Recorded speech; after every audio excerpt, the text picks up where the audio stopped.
Hi, welcome back to ID Server once again. So in the previous tutorial, we showed how to actually come up with an ERD diagram, and for that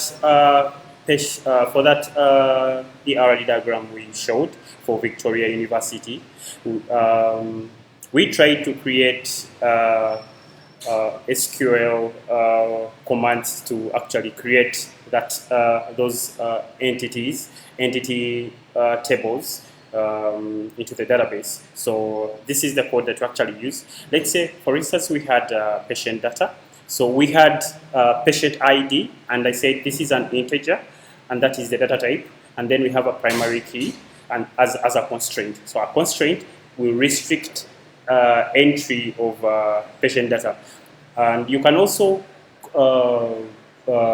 use auto increment on a patient ID as for the primary key. That means it will be auto incrementing itself each and every time. But if you don't put, then that means you can actually just manually do what? Put that data directly.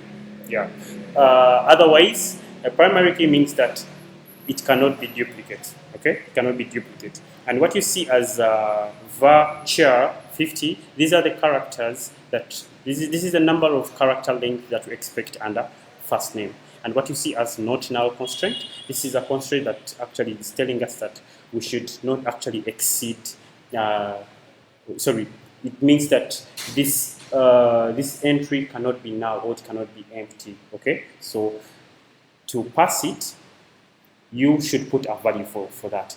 Likewise, for date of birth, for number, next of kin, and location ID, whatever, like that. And for each and every table, we have a primary key, as I explained in the previous diagram. We have a primary key for that. And also for visit ID, sorry, for visit record table, we say create table, then that specific name that was given to us in the previous diagram, then we shall have its primary key as visit ID, and its entry is an integer as a data type, and it's also restricted with a constraint for primary key. Okay, so we have patient ID. This is actually being referenced from patient ID. So what it's also taking in an integer as well, because initially it was an integer. So it doesn't make sense if you put here an integer and here you put a string, okay? Because we are referencing it from what? From patient data table. So when you come down here, you see that we're actually having a foreign key, patient ID, that is referenced from patient data, and we are taking in that patient ID. Okay, and likewise, what you see as facility ID as integer for visit record. If you're visiting a record, we need to know we need your visit ID. We need the patient ID if you've come to visit. Then we need a facility ID as well. Okay, then the visit date, reason for your visiting, and diagnosis as text. And I said this is a data type. Okay, entry, as you see, the one for date and integer. Yeah, so it's also referenced from the facility ID. Okay, so we should have facility ID as well, and we are referencing its data to another location, something like that. Then we come to let's say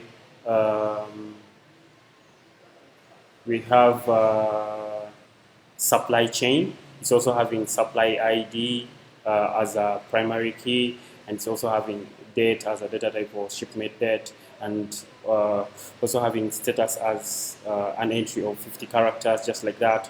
Then we're having a foreign key coming from the resource ID. Okay, we are having also a foreign key facility ID being referenced from health facility, and we are taking in facility ID as well. So I hope that is quite clear.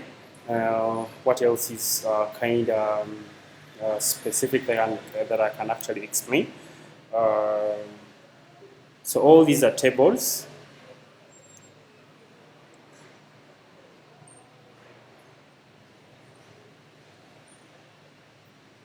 Okay, and I guess that's it. So with just an explanation of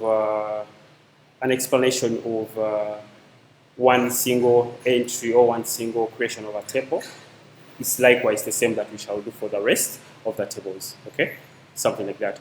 And a good example is here that where we are taking in a foreign key for facility ID being referenced from health facility, and we're taking in the facility ID within the health facility table. So this is the health facility table, okay? And we are seeing that it's having a facility ID as a primary key. So it cannot be a primary key here unless otherwise you can maybe make it a primary key wherever you want, but we are referencing it first. So that means this facility ID cannot be null at any point. If you want to put that restriction, you can actually go ahead and put it. But for visit record to be valid, it should actually have facility ID already created. So you can't create visit record when you don't have facility ID. You can't create visit record when you don't have the patient ID, isn't it? From the patient data table. Okay, so that's it. And I guess I will maybe share also this SQL to you guys so that you actually go through it and get to know more about that. Thank you for watching.